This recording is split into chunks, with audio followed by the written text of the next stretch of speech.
ముఖ్యంగా ఈ దినమున సేవకుల సమావేశము ఏర్పాటు చేసినటువంటి స్థానిక సంఘ కాపరి గారు టి యాకోబు గారికి నా హృదయపూర్వకమైనటువంటి వందనాలు తెలియజేస్తున్నాను.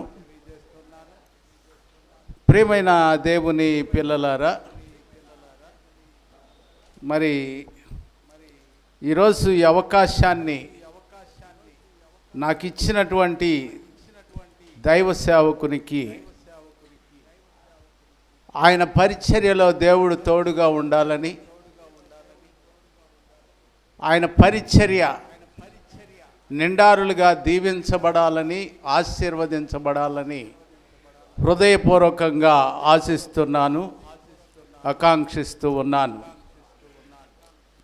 సమయంలో కొద్ది నిమిషాలు దేవుని వాక్యాన్ని మీకు తెలియచేయటం కాదు, కానీ అందరం కలిసి తెలుసుకుందాం. దేవుడు మనతో మాట్లాడాలి. Thank you. పరిశుద్ధ గ్రంథంలోని క్రొత్త నిబంధన గ్రంథము ఎఫెసీయులకు వ్రాసిన పత్రిక 1వ అధ్యాయము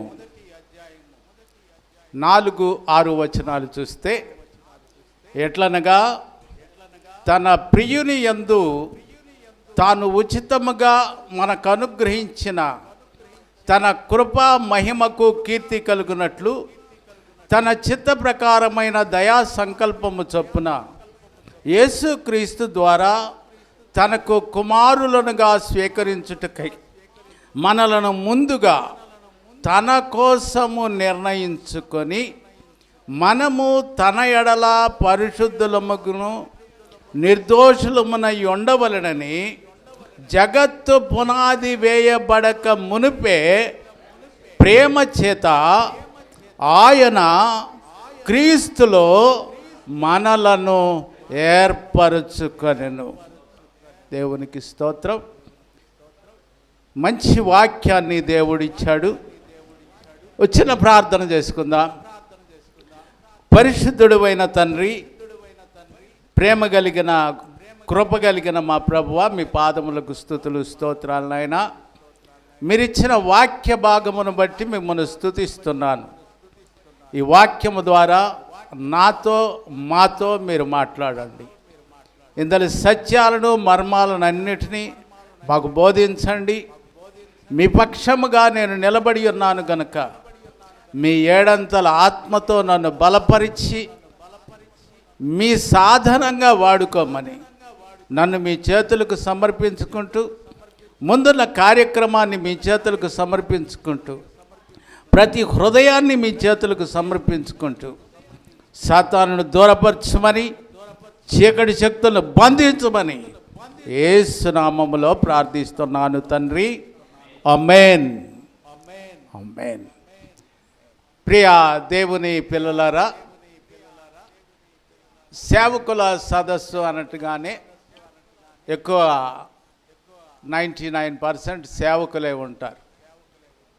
ఇంకెవరో కొద్దిగా సంఘస్థులు, కాకపోతే ఇక ఇతరులు కొంతమంది స్నేహితులు, శ్రేయోభిలాషులు వస్తూ ఉంటారు. సేవకులకు వాక్యం ప్రకటించాలి, అంతే కదండి. సేవకుల సదస్సు అంటే సేవకులకు వాక్యం ప్రకటించాలి. నేను అనుకుంటాను, చేపకు ఈత నేర్పించాలన్నా అవసరం లేదు. చేప ఈతనే ఉంటుంది, పుట్టుకతోటి అది ఈత కొడుతూ ఉంటుంది. దానికి నేర్పించాల్సిన అవసరం లేదు. అలాగే నేనేదో ఇక్కడ ఒక బైబిల్ కాలేజీ ప్రిన్సిపాల్గా వచ్చి మీకు తెలియని సంగతులు నేను బోధిస్తున్నానని నేను అనుకోవటం వల్ల, ఎందుకంటే మనందరం సేవకులం, బోధకులం. పరిశుద్ధాత్మ శక్తితో దేవుడు మనకు జ్ఞాన వివేకాలు అనుగ్రహించాడు. అయితే ఈ సమయంలో నేను కొన్ని విషయాలను మీకు జ్ఞాపకం చేస్తాను. నేను బోధించటం లేదు, కానీ జ్ఞాపకం చేస్తాను.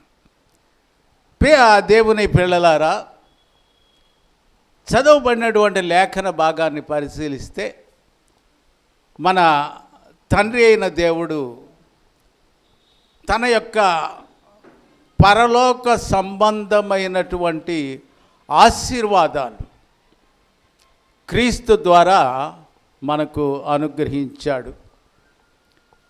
యేసుక్రీస్తు ఈ లోకానికి రావడానికి కావలసిన ముఖ్య కారణము ఏమిటో మనందరికీ తెలుసు. ఎందుకు వచ్చాడంటే నశించిన ఆత్మలను వెదకి రక్షించటానికి. ఆత్మల పట్ల భారము కలిగి తన రూపములో, తన పోలికలో, తన చేతులతో, తన శ్వాసతో మానవుణ్ణి తయారు చేశాడు. మానవుడు సాతానుడి యొక్క కుయుక్తికి, ప్రలోభానికి లోనై పాపము చేసి తద్వారా ఈ లోకము పాప భూయిష్టమైపోయి పాపము రాజ్యమేలుతూ పాపములో ప్రవేశించినటువంటి తన ప్రియ బిడ్డలను మరలా తన దగ్గరకు చేర్చుకోవాలన్న ఉద్దేశంతో తానే యేసుక్రీస్తుగా ఈ లోకానికి అరుదించి ఈ లోకములో పాపము నుంచి విడుదల దయచేశాడు. ప్రియ దేవుని బిడలారా, నిత్య జీవాన్ని ప్రసాదించాలని, అంటే నిత్యము ప్రభువుతో కలిసి ఉండాలని, మనల్ని తీసుకొని పోవాలని మన కోసము ఆయన ఈ లోకానికి వచ్చినట్టుగా మనము చూస్తూ ఉన్నాం. యేసుక్రీస్తు బాప్తిస్మము పొందిన తరువాత ఆత్మచేత అరణ్యంలోనికి కొనిపోబడి 40 దినాలు అక్కడ ఉండి ఉపవాసము కూడా ఉన్నాడు. ఉండి ఆయన తిరిగి వచ్చిన తర్వాత తన సేవా జీవితాన్ని ప్రారంభించాడు. ఆయన సేవా జీవితంలో ఏమని మొట్టమొదట తెలియజేశాడు అంటే, కాలము సంపూర్ణమై ఉన్నది, దేవుని రాజ్యము సమీపించి ఉన్నది, సువార్త మారు మనసు పొందండి, సువార్త నమ్మండి. మార్కు సువార్త 1వ అధ్యాయం 15వ వచనములో ఈ మాట వ్రాయబడి ఉంటుంది. అప్పటి నుంచి ఆయన ప్రారంభించి చివరిలో మీరు వెళ్ళి సమస్త జనులను నాకు శిష్యులుగా చేయండి. శిష్యులుగా పిలిచాడు. మారు మనస్సు నిమిత్తము పరిచర్య జరిగించి ప్రారంభించి తిరిగి ఆయన వెళ్ళిపోయేటప్పుడు ఆయన వచ్చి మొదలుపెట్టిన ఆ పరిచర్య ఆగిపోకూడదు. ఆగిపోకుండా అది కొనసాగాలి, కంటిన్యూ అవ్వాలి. ఎందుకంటే లోకములో మానవ జనాభా పెరుగుతుంది, వివిధమైనటువంటి తంత్రాలు కల్పించుకుంటున్నారు, వివిధ రకాలైనటువంటి పాపాల్లో ప్రవేశిస్తున్నారు, అనేక రీతులుగా దేవునికి దూరం అయిపోతూ ఉన్నారు. వారందరి కోసము వారు కూడా రక్షింపబడాలి అంటే ఒక ప్రత్యామ్నాయం కావాలి.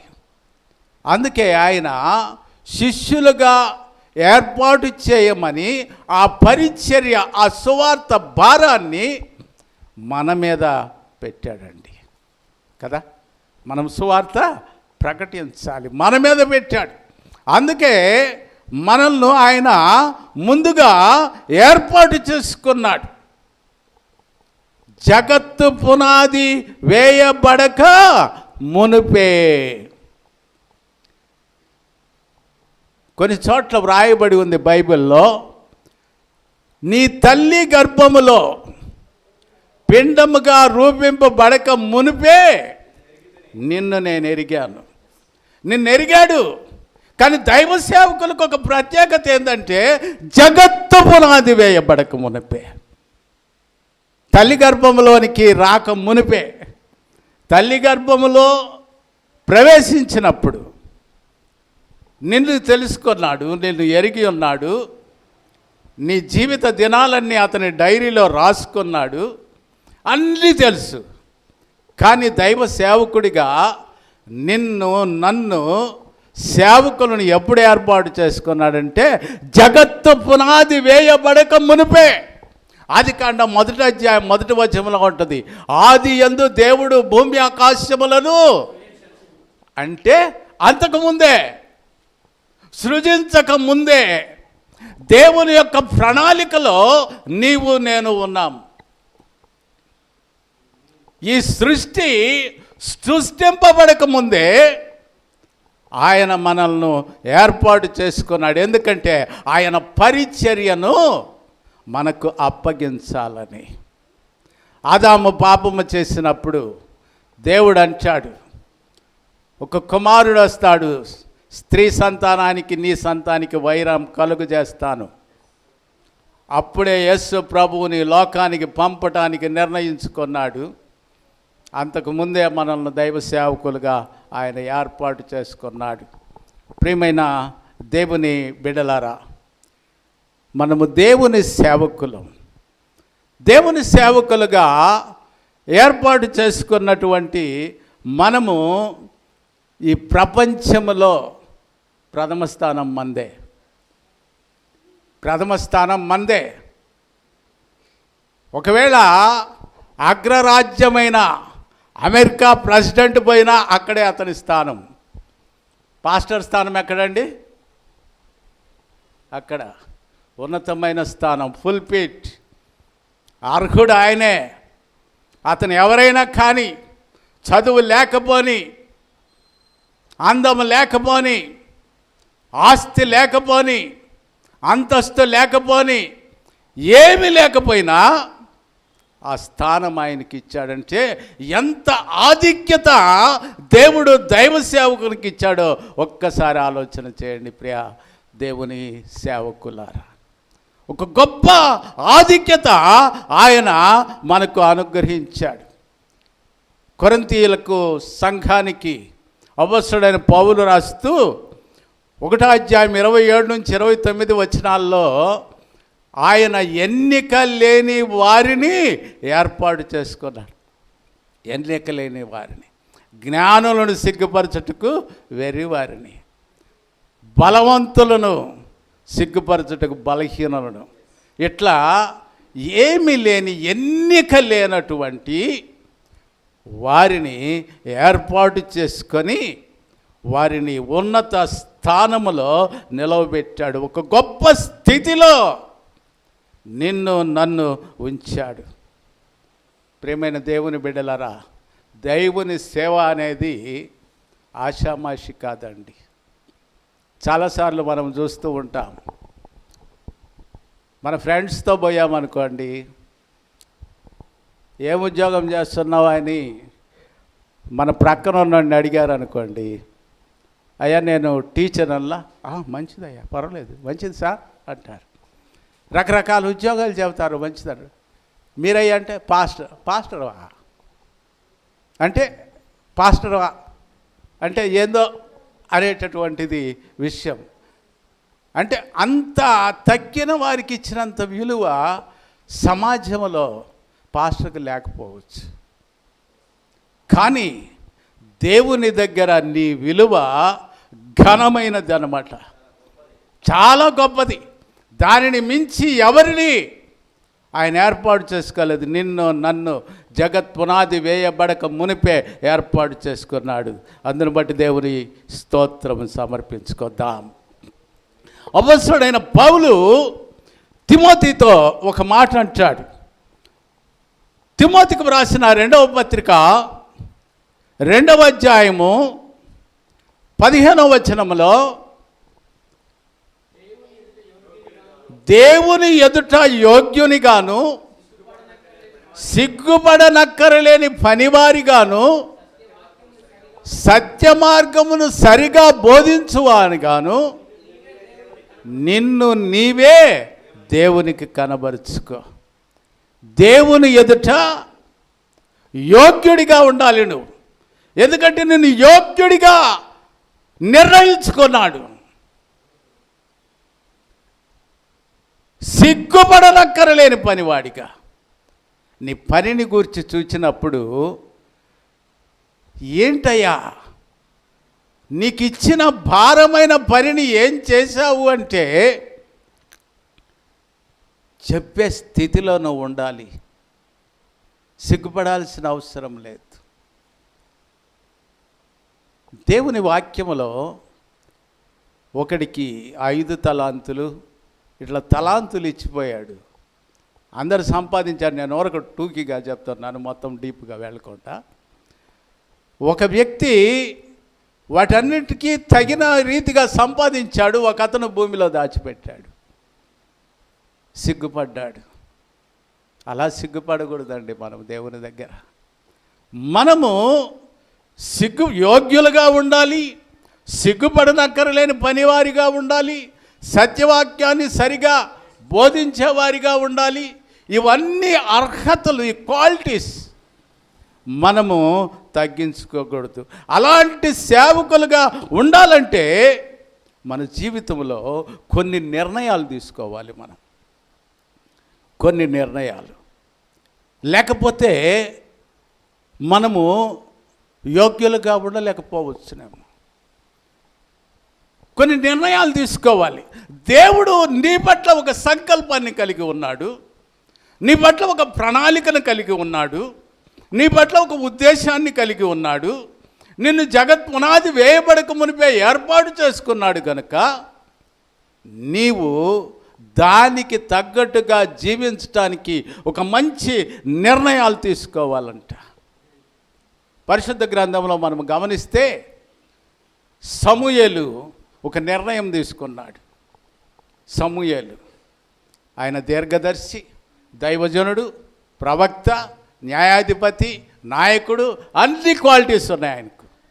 ఆయనే ఒక నిర్ణయం తీసుకున్నాడు. ఏమిటా నిర్ణయం అంటే, సమూయేలు మొదటి గ్రంథము 12వ అధ్యాయం 23వ వచనములో చూస్తే 12:23లో, నా మట్టుకు నేను మీ నిమిత్తము ప్రార్థన చేయుట మానుట వలన యెహోవాకు విరోధముగా పాపము చేసిన వాడనగుదును, అది నాకు దూరమగునుగాక. మీ నిమిత్తము, ఇశ్రాయేలీయుల నిమిత్తం, మీ నిమిత్తము నేను ప్రార్థన చేయాలి. ఇశ్రాయేలీయులకు దైవజనుడిగా ఉన్నాడు ఆ వ్యక్తి. ఆయన సమూయేలు ఇశ్రాయేలీయుల నిమిత్తము ప్రార్థన చేయాలి. ఒకవేళ నేను ప్రార్థన మానుకుంటే పాపం చేసిన వాడిని అవుతానేమో, కాబట్టి ఆ పాపము నాకు దూరం అవ్వాలి. అంటే మీ నిమిత్తం నేను ప్రార్థన చేస్తాను అని ఒక నిర్ణయాన్ని తీసుకున్నాడు. సంఘము నిమిత్తము ప్రార్థన చేయాలి. ఆయన కొరకు కాదండి. సమూయేలు నా కొరకు నేను ప్రార్థన చేస్తాను అని కాదు, మీ నిమిత్తము, ఇశ్రాయేలు ప్రజల నిమిత్తం. అలాగే దైవ సేవకుడు సంఘము కొరకు ప్రార్థించేవాడుగా ఉండాలి. సంఘము కొరకు. నువ్వు సంఘ కాపరివి, సంఘము కొరకు ప్రార్థించాలి. ప్రియమైన దేవుని బిడలరా, ఇదే విషయము అపోస్తలుడైన పౌలు తిమోతి భక్తుడితో కూడా చెప్తూ ఉన్నాడు.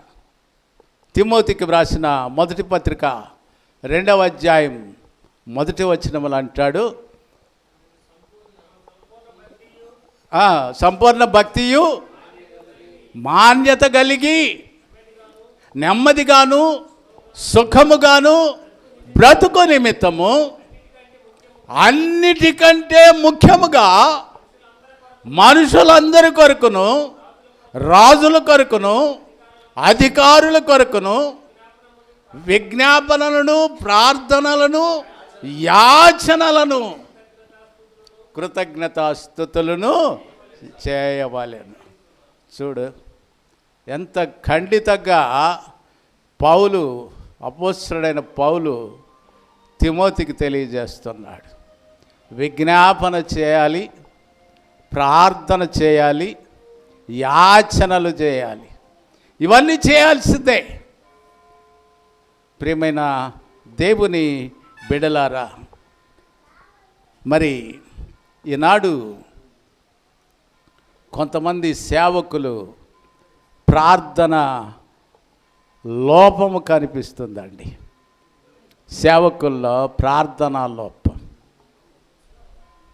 ప్రార్థన చేయటానికి సమయము సరిపోలేదండి అంటున్నారు. చాలటం లేదు సమయం. ప్రియ సంఘమా, దేవుని పిల్లలారా, మరి కొంతమంది అంటారు, నేను సంఘం పెద్దదండి, సంఘం పెద్దదయ్యే లోపల 4 చోట్లకు తిరగాల్సి వస్తుంది. నేను ఉదయము 5 గంటలకు లేచి పోయి దేవుని వాక్యాన్ని ప్రకటించి ఆడ ముగించుకొని ఇంకో చోటకు వెళ్ళి ఇంకో చోటకు కుదరటం లేదండి. కుటుంబాన్ని చూసుకోవాలి, సంఘాన్ని చూసుకోవాలి, ప్రార్థన చేయటానికి అవకాశం లేదంటున్నారు. కొంతమంది ఏమంటారంటే, పాస్టర్లు అసలు మనం ఉన్నది ఎందుకండి, మనము దాంట్లోనే ఉన్నాము కదా, నిత్యము దేవుల్లో ఉంటున్నాం, ఇంక మళ్ళా మనం ప్రార్థన చేయాల్సిన అవసరం ఉందా అని ప్రశ్నించే వాళ్ళు కూడా ఉన్నారు ఈ లోకంలో. చేయాలండి. చేప నీటిలో ఉంటుంది, దాన్ని కూడా కడగాల్సిందేనా? కడగకుండా వంట చేస్తారా? చేయరు, కడగాల్సిందే. కడగకుండా చేసావనుకో అది నీవు తినగలవా? తినలేవు. ప్రార్థన అనేటటువంటిది క్రైస్తవ జీవితానికి ఒక ఆయుధం అండి. అది దేవుడిచ్చిన ఆయుధం. ప్రియమైన దేవుని బిడ్డలారా, చేప నీటిలో ఉన్నంతకాలం అది బ్రతుకుతుంటుంది. నీళ్లలో నుంచి బయటేసేయండి, చనిపోద్ది. దానికి ఊపిరది. క్రైస్తవ జీవితానికి ఆధ్యాత్మిక ప్రార్థన, ఆధ్యాత్మిక ఊపిరి. నువ్వు ప్రార్థన చేయకపోతే ఆధ్యాత్మికంగా నువ్వు చచ్చిపోయినట్టే. దేవునితో నీకు అవినాభావ సంబంధము లేనే లేదు, తెగిపోయింది. ప్రార్థన లేకపోతే. ప్రార్థన చేయాలి. ప్రార్థన అనేది నీ సువార్త ప్రకటించేదానికంటే కూడా ప్రాముఖ్యమైనది. ఒక సహోదరుడు అంటున్నాడు, గంటల తరబడి ప్రార్థన చేసేదానికంటే 4 సువార్త ప్రకటిస్తే 4 ఆత్మలు రక్షించబడతాయి కదా. చక్కని మాట. ఎంతమందిని రక్షించావయ్యా నీవు ఇప్పటికీ? ఆలోచన చేయండి.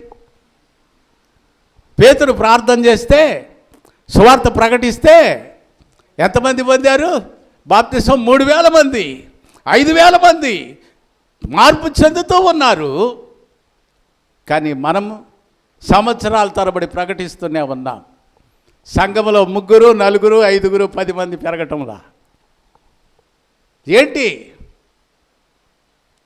పెద్ద పెద్ద గొప్ప దైవజనులతో నువ్వు పోల్చుకుంటున్నావు. ఏది పరిచర్య? ఆ స్థితి ఏది లేకుండా పోతుంది. ప్రార్థనా లోపం. ఏదో లోపం ఉండి ఉంటుంది కదా, ప్రార్థనా లోపమేమో సరి చేసుకోవాలి. సువార్త ప్రకటించే ముందుగా నీవు ప్రార్థన చేయి, ప్రార్థనతో ప్రారంభించు. ప్రియమైన దేవుని బిడ్డలారా, యేసు ప్రభు ఈ లోకములో ఉన్నప్పుడు ఏ కార్యము చేయాలన్నా ఏం చేశాడండి? ప్రార్థన. 5 రొట్టెలు 2 చేపలకు ముందు ప్రార్థన. ఆశీర్వదించబడటానికి ముందు, అద్భుతం జరగాలంటే ప్రార్థన. లాజరును లేపేటప్పుడు కూడా ప్రార్థనే. ప్రతిసారి ప్రార్థన చేస్తున్నాడు. ఒక రాత్రి అంతా ఆయన ప్రార్థనలో గడిపేవాడు. దైవ కుమారుడు దేవుడే, ఆయనకెందుకండి ప్రార్థన? ప్రభు అన్నాడా, నాకెందుకండి ప్రార్థన? అందరి ప్రార్థనలు నేను విని అందరికీ నేను సహాయం చేస్తుంటే నేను ప్రార్థన చేయటం ఏంది అనలేదుగా. ప్రార్థన అనేది తప్పనిసరిగా మనకు ఉండాల్సినటువంటిది. అందుకే ఆయన ప్రార్థన చేసి మనకు మాదిరి చూపించాడు కాబట్టి మనము ప్రార్థన చేయాలి. ఒకసారి ఒక సేవకుడు ఉదయాన్నే లేచి సువార్త ప్రకటించడానికి పోయాడంట. ప్రక్క గ్రామానికి పోయాడు, సువార్త ప్రకటించాడు. వీధులంబడి తిరిగి ఎవ్వరూ ప్రతిస్పందించాల. సువార్త ప్రకటించాడు. ఎండలో నిలబడి, చాలా కష్టం కదండి సువార్త ప్రకటించటం. చేశాడు, స్పందన లేదు. నీళ్లు, మంచినీళ్ళు తాగటానికి ఇచ్చిన వాడు కూడా వెళ్ళాడు. సరే, కొన్ని గృహాలన్నా దర్శిద్దాము, ఇంటికి పోతాయా నీళ్లు తాగనిస్తారేమో అని కుటుంబాలకు కూడా దర్శించాడంట. మంచినీళ్ళు తాగమన్నవారు ఎవరు లేరంట. ఎవడు ఇవ్వాల, మంచినీళ్ళు కూడా ఇవ్వాల. మధ్యాహ్నం అయిపోయింది, ఇక అయిపోయింది. తిరుక్కున్నాడు, తిరిగి ఇంటికి వస్తున్నాడు. ఇంటికి పోదాంలే అని బాగా ఎండకు సైకిల్ ప్రయాణము, సైకిల్ తొక్కుతున్నాడు. ఆకలి దంచుతుంది. మిట్ట మధ్యాహ్నం ఎండ సమయము, తట్టుకోలేని స్థితిలో ఉన్నాడు. దాహం అవుతుంది, నీళ్ళు ఇచ్చినాడు లేడు. వస్తూ ఉన్నాడు. ఆ టౌన్కి వచ్చాడు. టౌన్ నుంచి మళ్ళీ ఊరికి ఇంటికి వెళ్ళాలి. టౌన్ దగ్గరికి వచ్చే లోపల ఆ టౌన్లో ఎంటర్ అయ్యే లోపల కొంత దూరం వచ్చిన తర్వాత ఒక హోటల్ కనపడిందంట. హోటల్ కనపడింది. సరేలే, ఇంటికి పోయేదాకెందుకు, ఈ హోటల్కి పోయి కొంచెం మంచినీళ్ళు లేదో 2 గారెలు తిని పొట్ట నింపుకొని పోదాము అని అడిగిపోయాడంట. ఆ హోటల్ దగ్గరికి పోయి ఆ చేయి కడుక్కొని, వాష్ బేసిన్ దగ్గర చేయి కడుక్కొని ఇటు వస్తా చూస్తే ఆడొక బోర్డు ఉందంట. ఆ బోర్డు మీద ఏముందంటే, ఆ బోర్డును చూసే లోపల ఈయనకి ఎక్కడ లేని సంతోషం వచ్చిందంట. ఏముందంటే, దైవ సేవకులకు ఉచితము అన్నాడంట. దేవునికి స్తోత్రం. దైవ సేవకులకు ఉచితం. అబ్బా, ఇక ఆనందం పట్టలేకపోయినట్టు. దేవా స్తోత్రం నీకు. నా ప్రార్థన, నా కష్టాన్ని చూశావు నువ్వు, ఎండకు నువ్వు నాకు పంపించావు, నిజంగా నువ్వు ఉన్నావు దేవుడా అనుకొని పోయి కూర్చున్నాడంట. కూర్చొని తీసురమ్మన్నాడు. వరుసగా పెట్టాడు. ఏమున్నాయో అన్నీ ఉచితమేగా మొత్తం తిన్నాడంట. తిన్న తర్వాత 350 రూపాయలు బిల్లు వేసి చేతికిచ్చారంట. బెత్తరపోయాడు. ఏదయ్యా 350 వేసావేంది? ఇదిగో నా సంచి, నా సంకలో. ఎవరు అనుకుంటున్నావు? నేను దేవసేవకుడిని. వర్కర్ ఏం చేశాడంటే ఓనర్కి ఇచ్చాడు. ఓనర్ దగ్గరికి తెచ్చిపోయాడు. అయ్యా, ఈయన దైవ సేవకుడు అంట, 350 రూపాయలకి తిన్నాడు. దైవ సేవకులకు ఉచితం అన్నారు కదా, బిల్లు వేసి ఇచ్చానయ్యా, మీరు తెలుసుకోండి అని ఓనర్కి అప్పగిచ్చాడు. ఓనర్ అడిగాడంట, అయ్యా నువ్వు దైవ సేవకుడివా? అవునయ్యా. ఏందయ్యా సంచి కనపడలేదా? నా రూపం చూడు ఎలా ఉన్నానో నేను ఎట్లా కనపడుతున్నా నీకు? దైవ సేవకుడినండి నేను అన్నాడంట.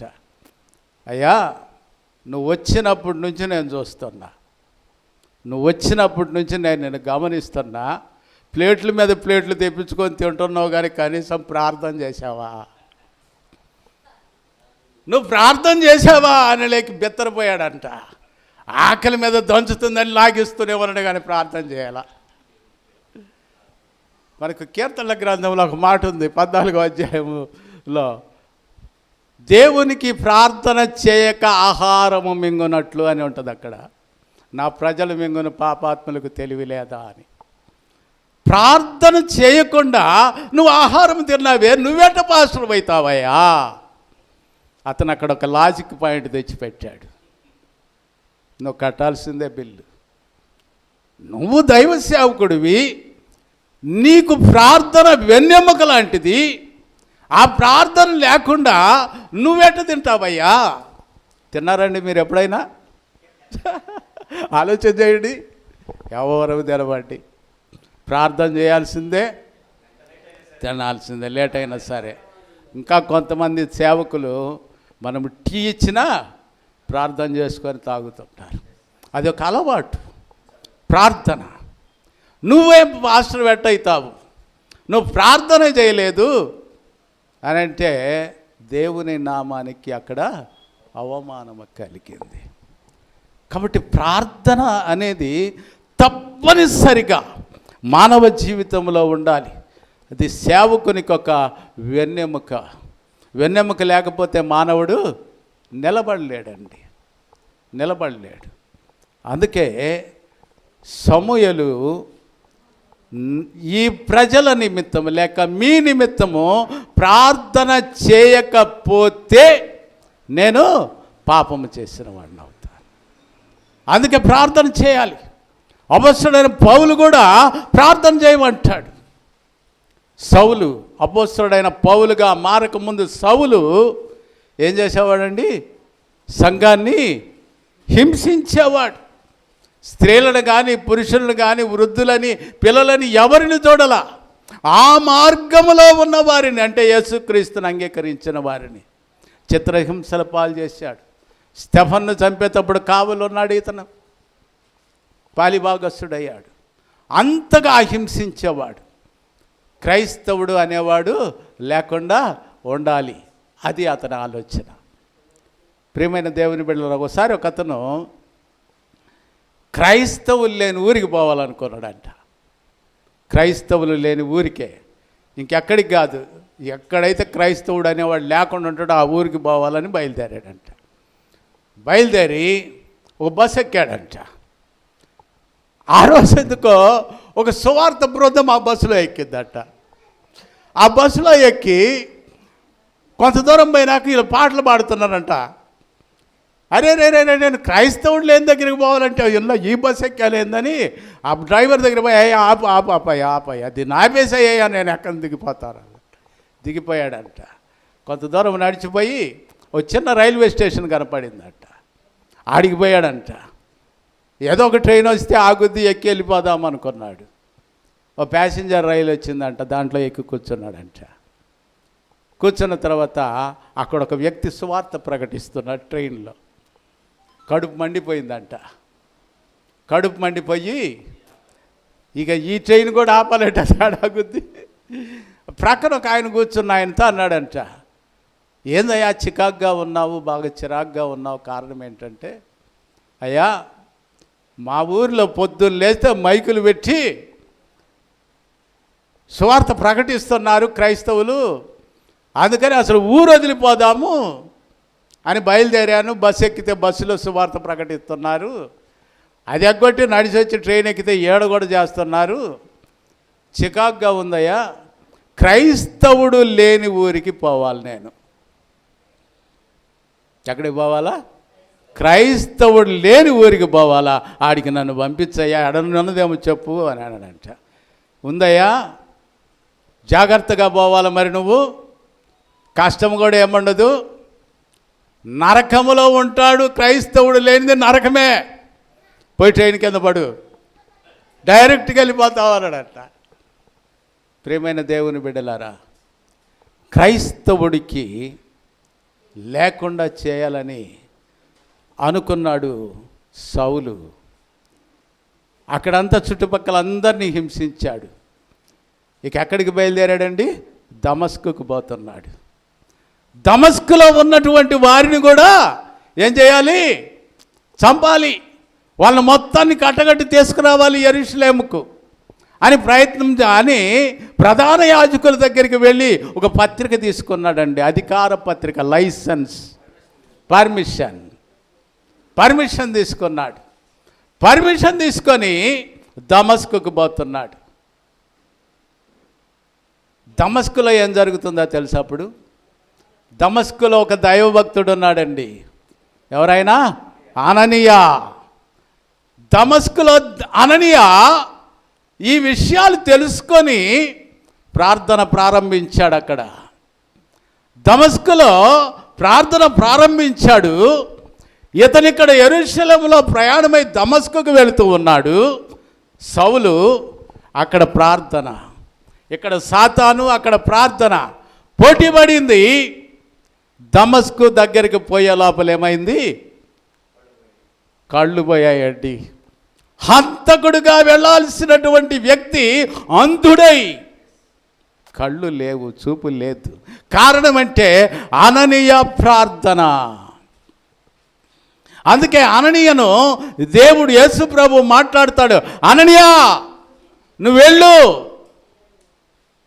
తినసి అనబడిన వీధిలో సౌలు ఉన్నాడు.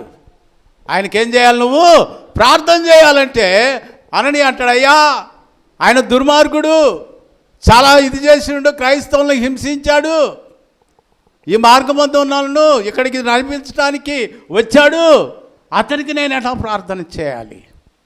నువ్వు వెళ్ళయ్యా, అతను నేను ఒక సాధనంగా వాడుకుంటున్నా. ఎందుకు చెప్పాడు అననీయ కంటే? అననీయ ప్రార్థన చేశాడు అతని కోసం, ఆ ప్రజల కోసం, అక్కడున్నటువంటి శిష్యుల కోసం, అక్కడున్నటువంటి జనాంగం కోసం. సమూయేలు ప్రార్థన చేశాడు ఇశ్రాయేలీయుల కోసం. అపొస్తలుడైన పౌలు ఆ అనుభవంతో తిమోతికి చెబుతున్నాడు, నువ్వు ప్రార్థన చెయ్యి. ఇక్కడ అననీయ ప్రార్థన చేశాడు. ఆ ప్రార్థన శక్తి సౌలు పౌలుగా మారాడు.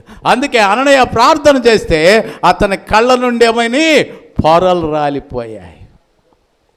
పొరలు రాలిపోయి అతను గొప్ప అపోస్తలుడైపోయాడు. పరిశుద్ధ గ్రంథములో అతని ద్వారా వ్రాయబడినన్ని పుస్తకాలు ఎవ్వరూ రాయలేదు. ప్రపంచ జ్ఞాని అయిన సొలొమోను కూడా రాయలేదు. అపోస్తలుడైన పౌలు రాశాడు.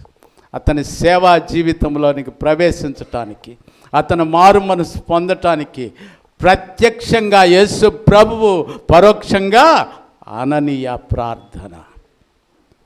ప్రార్థన చేయబట్టే ఆయన మార్పు చెందాడు. దమస్కులోని క్రైస్తవుల హింస ఆగిపోయింది. క్రీస్తునందు ప్రియమైన దేవుని బిడ్డలారా, అందుకే మనము ప్రార్థన తప్పనిసరిగా చేయాలి. దైవ సేవకుడు ప్రార్థనాపరుడై ఉండాలి. ఒకవేళ నీకేదైనా పని ఉంటే అంతకంటే ముందే లే. 6 గంటలకు నువ్వు సువార్తకు పోవాలంటే 4 గంటలకు లే. 4 గంటలకు లేచి నీ కాలకృత్యాలు తీర్చుకొని ప్రార్థన చేసుకొని బయలుదేరు. 6 గంటలకు సువార్తకు పోవాలని చెప్పి 5:30కు లేచి టకటకటక ముఖం కడుక్కొని బైబిల్ సంచిలో పెట్టుకొని సంకకు తగిలించుకొని వెళ్ళిపోతూ ఉంటాం. ఎట్లా మనము ఈరోజంతా దేవుని పనే కదా చేసేదని. ఆ దేవుని పనిలో సఫలత కావాలంటే నీకు ప్రార్థన ఎంతో అవసరం. ప్రియమైన దేవుని బిడ్డలారా, ప్రార్థన అనేది తప్పనిసరిగా చేయాలి. అపొస్తలుడైన పౌలు ఒక నిర్ణయం తీసుకుంటాడు. కొరింథీయులకు వ్రాసిన మొదటి పత్రిక 9వ అధ్యాయం 16వ వచనంలో చూస్తే ఒక మాట అంటాడు, నేను సువార్తను ప్రకటించుతున్నాను, నాకు అతిశయ కారణము లేదు. సువార్త ప్రకటించవలసిన భారము నా మీద మోపబడి ఉన్నది. అయ్యో, నేను సువార్తను ప్రకటింపకపోయిన యెడల నాకు శ్రమ. సువార్తను ప్రకటించకపోతే నాకు శ్రమ. ఎంత గొప్ప మాట అండి అది. సువార్తను ప్రకటించకపోతే నాకు శ్రమ. ప్రియమైన దేవుని బిడ్డలారా, సువార్త ప్రకటిస్తున్నానని నాకు అతిశయ కారణం లేదు. ఎందుకంటే అది నా బాధ్యత. నేను పిలువబడింది అందుకే. జగత్పునాది వేయబడక ముందు ఏర్పాటు చేసుకోబడింది సువార్త కొరకే. నీ యొక్క జ్ఞానాన్ని చూసో, నీ తెలివిని చూసో, నీ మంచితనాన్ని చూసావు, నీ నీతి క్రియలను చూసావు, నీ గొంతును చూసి బ్రహ్మాండంగా పాడతాడు, లేకపోతే బాగా వాక్యం ప్రకటిస్తాడని ఏర్పాటు చేసుకోలేదు నిన్ను. జగత్పునాది వేయబడక మునిపే నిన్ను ఏర్పాటు చేసుకున్నాడంటే నువ్వు సువార్తను ప్రకటించాల్సిన బాధ్యత నీ మీద పెట్టాడు గనుక ప్రకటించాలి. అందుకే తిమోతితో పౌలు అంటాడు, సమయమందును అసమయమందును సువార్త ప్రకటించాలి. ఇది సమయం కాదు అనడానికి లేదు. దైవ సేవకుడికి రిటైర్మెంటే లేదండి. ఉందా? లేదు. నీకు 8 గంటల డ్యూటీ అని ఏమన్నా ఉందా? లేదు. మధ్యరాత్రి వచ్చాడు, ఎవరన్నా తలుపు తడతాడు, అయ్యా అయ్యా తలుపుది, ప్రార్థన చేయి. ఏందయ్యా ఈ టైంలో వచ్చినావు? ఒక సహోదరుడు ఉన్నాడు నాకు, పాస్టరు. 11 దాటితే రాత్రి తాళం మీద తలుపు తీయనే తేడు. ఇంకా అడిగాను, ఏదయ్యా 11 దాటితే నువ్వు తలుపు తీయకపోతే ఎట్లా అంటే, ఎవడొకటి దరిద్రుడు వస్తాడయ్యా ప్రార్థన చేయని అంటే, అతను నీకు దరిద్రుడిగా కనపడుతున్నాడా? ఎవడొకటి దరిద్రుడు వచ్చి డిస్టర్బెన్స్ చేస్తుంటాడయ్యా ప్రార్థన చేయమని, అదని ఇదని. ఏం చేయాలా? అందుకని 11 దాటితే తీయను. ఒకసారి నేను వరంగల్లో ఉన్నప్పుడు హనుమకొండ సిబిసి చర్చ్ 2000 మందికి పైన వస్తారు ఆదివారం. తక్కువ మంది వచ్చారంటే 2000 వస్తారు. దానికి నెలకొచ్చి లక్షలు వస్తాయి కానుకలు. 10 లక్షలు 15 లక్షలు అట్లా వస్తాయి. ఉదయం 11 గంటల వరకు కింద ఆఫీస్ రూమ్ ఉంటుంది, ఆడ కూర్చుంటాడు. 11 దాటినాక ఇంకా వెళ్ళిపోయాడంటే సాయంత్రం 5 గంటల దాకా ఎవడికి ఇంటర్వ్యూ లేదు. నేను అక్కడ కోతకాల పండుగ జరిగిస్తూ ఆయన్ను గెస్ట్గా ఆహ్వానిద్దామని పోయా. 11 దాటింది. దాటే లోపల ఆఫీస్ రూమ్ పోయేళ్ళకి తలుపేసారు. వాచ్మెన్ ఉన్నాడు. పాస్టర్ గారే ఇప్పుడే 5 నిమిషాలు అయిందయ్యా పైకి పోయాడు అన్నాడు. నేను పోతుంటే, అయ్యా వద్దు పోకూడదు, ఆయన రాడు మాట్లాడు. అదేందయ్యా పాస్టర్ కదా, నేను పాస్టర్ని, ఎవరైనా అంతేనా, ఆయన రాడు మాట్లాడు. కాదులేయ్యా నేను పోయేస్తానని ఎక్కిపోయా. పోయేళ్ళకి డోరు వేస్తుంటే పిలిచాను, కూర్చోండి వస్తున్నా అన్నాడు. ఆడ కుర్చీ ఉంటే కూర్చున్నా.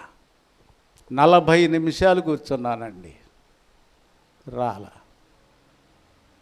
మళ్ళా పిలిచా, వస్తున్నానండి అంటే విసుగు ధ్వనించింది.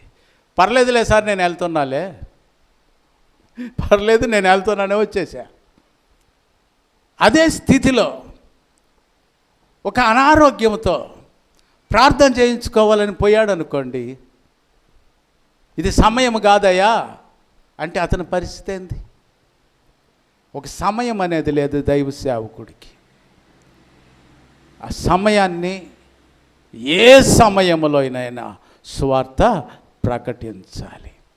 కొంతమంది సమయం అసలు పాటించరు. సమయం ఇచ్చేది కాక అసలు పాటించరండి సమయం.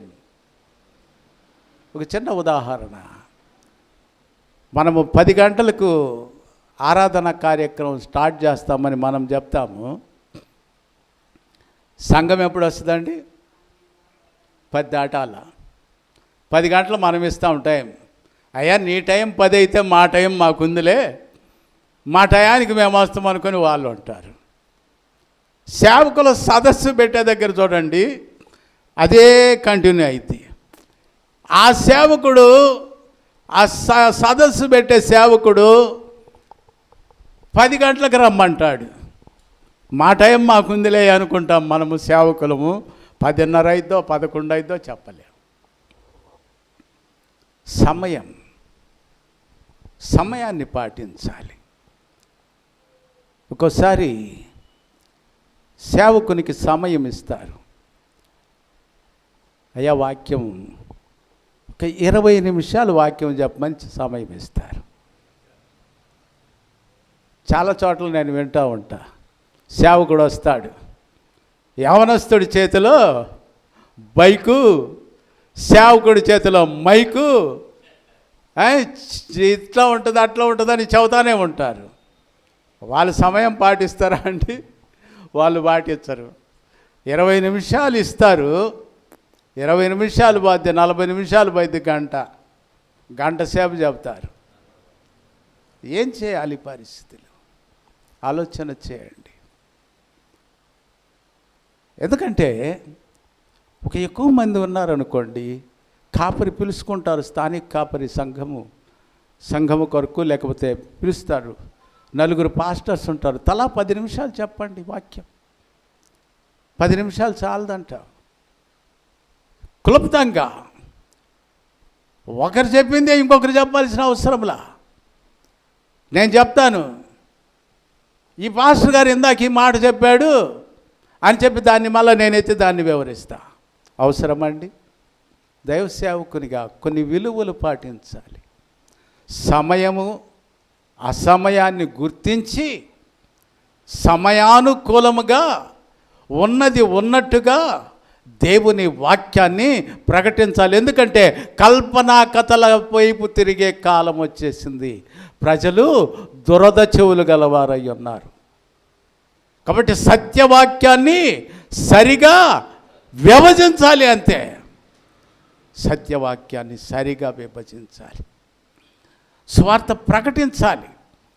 సువార్త ప్రకటించాల్సినటువంటి బాధ్యత నీ మీద ఉంది. కాబట్టి క్రీస్తునందు ప్రియ దేవుని బిడ్డలారా, దైవ సేవకులముగా మనము మాదిరిగా ఉండాలి. మాదిరికరంగా మనము ఉండాలి. అనేకులు మనల్ని చూసి ఆ పాస్టర్ గారిలాగా నేను ఉండాలి. నువ్వు రోల్ మోడల్ కావాలి. పాస్టర్ నీ ద్వారా స్ఫూర్తి పొందాలి. అవతల వ్యక్తి స్ఫూర్తి పొందాలంటే చాలా విషయాలు ఉన్నాయి, కానీ అవన్నీ చెప్పాలంటే చాలా సమయం కావాలి. ఓన్లీ 2 పాయింట్స్ నేను మీ ముందుకు తీసుకొని వచ్చి, అది మీకు తెలియదని కాదు కానీ మీకు జ్ఞాపకం చేస్తున్నాను. ఒకటి, ప్రార్థనాపరుడుగా ఉండాలి. రెండవది, సువార్త ప్రకటించాలి. సమయము అసమయం అనకుండా, ఏ టైంలో వచ్చినా ఎప్పుడు వచ్చినా నీవు సువార్త ప్రకటించాలి. అందుకోసం దేవుడు మనల్ని ఏర్పాటు చేసుకున్నాడు. కనుక ప్రియ దేవుని పిల్లలారా, ఈ మధ్యాహ్నకాల సమయమందు దేవుని చేత మనము హెచ్చరింపబడ్డాము. కాబట్టి ఈ హెచ్చరిక వాక్కులను దేవుడు మనకు తెలియజేశాడు. కనుక మనమందరము మన హృదయాలలో ఉంచుకొని దేవుని సేవలో బలమైన సాధనాలుగా వాడబడాలని నేను హృదయపూర్వకంగా ఆశిస్తున్నాను. ఈ కొద్ది మాటలు దేవుడు మన హృదయాలలో ఫలింపజేయాలని కోరుకుంటూ, నాకు సమయం ఇచ్చినటువంటి మరి అధ్యక్షుల వారికి, నన్ను ఆహ్వానించినటువంటి సంఘ కాపరి గారికి నా హృదయపూర్వక వందనాలు, మీకు అందరికీ నా వందనాలు చెల్లిస్తూ ముగిస్తున్నాను. దేవుడు మిమ్మల్ని దీవించునుగాక.